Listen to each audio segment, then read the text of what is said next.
In this tutorial, we will show you how to count unique entries in Excel. Let's suppose we want to know how many departments are there in our company by just looking at the sheet, or in how many states do we have our offices in.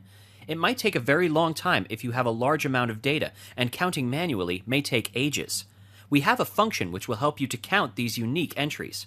So at the top of the sheet, insert a new row and type is equals to sum bracket open 1 / bracket open count if bracket open B3 colon B37 comma B3 colon B37 and then bracket close 3 times.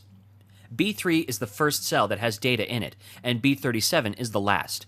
After typing B3 in the function, you can press Shift Control down arrow to automatically enter the last cell name in the function.